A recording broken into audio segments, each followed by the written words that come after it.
Okay, we'll continue looking at the Industrial Revolution and more technological advances within the Industrial Revolution, inventions that are going to make lives easier and better. A great one in communication is the telegraph. Samuel Morse figured out how to control electrical impulses to send information through wires over a long distance instantly.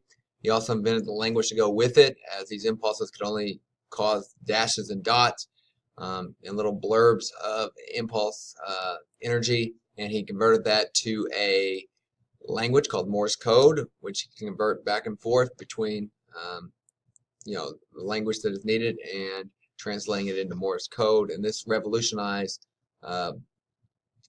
communication all over the world. And there you can see the original telegraph machine, and it allowed people to communicate over long, long distance, hundreds, even thousands of miles, almost instantly.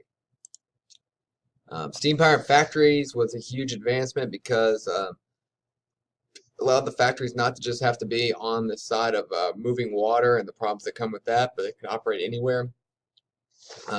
Steam power will make coal very valuable and give birth to the coal mining industry. It will release a lot of pollution into the air, a lot of CO2 into the air. It will be more powerful and more easy to control than the previous water wheel technology.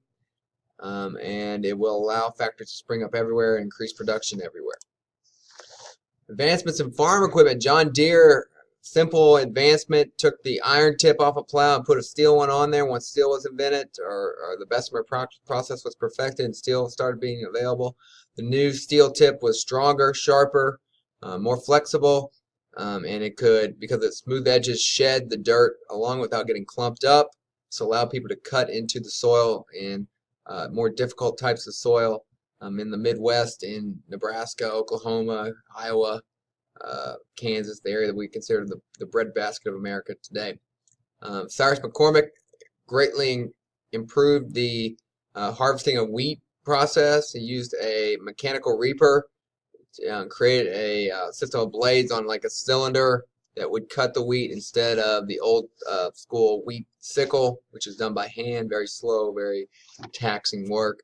Great improvement and much needed as the population continued to increase. More food was needed to be produced. We need more efficient ways to produce food.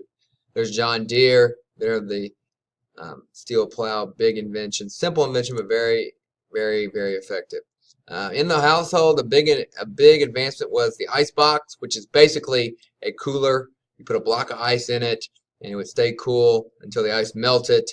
It doesn't have its own refrigeration like a refrigerator. It's just basically a cooler.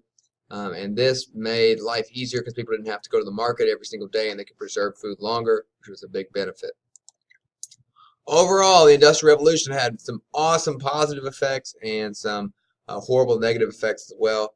Let's start with the negative. It really continues to increase slavery as the demand for cotton leads to more slavery in the South. Horrible pollution that we're still dealing with today, maybe increasingly so. The early workers did not have many rights. They had to fight for those rights. There was abundance of child labor. The gap between the rich factory owners and the poor factory workers was great, and it's continued to grow through today. However, the Industrial Revolution did increase the livelihoods of everyone involved. People moved to the cities, and that's the start of urban problems, dirt, crime, danger, fires, things like that. On the positive, lots more things, a lot more efficient production, lots of new jobs for people, cheaper prices, incredible new inventions that made people's lives easier, a speed in transportation that was never seen before, a huge jump in the beginning of the women's rights movement as the low mill girls will share ideas and learn to read and write and then push for more rights, power and military and strength and wealth for our country and individually as well. So the Industrial Revolution has a lot of positives, but also some very horrible negatives as well. What can we learn from this new technology that we can take with us? All new inventions and technology solutions come the same way. Someone thinks about a solution to a problem, they get an idea, and then they make a plan, which starts the action process, and then they start taking the necessary actions to put their plan in place. Along the way, they often fail quite a bit. Failure, you really can't fail. It's just a setback. As long as you learn from it and you keep going, you make adjustments. So only way you can really fail is to do something that's not working over and over and over again, or to just quit. And with these early inventors and with people who create solutions today, they fail their way to success. So don't be afraid of failure. Failure is a critical part of success as long as you're learning from your failures. Hope this was helpful, and I'll talk to you again soon.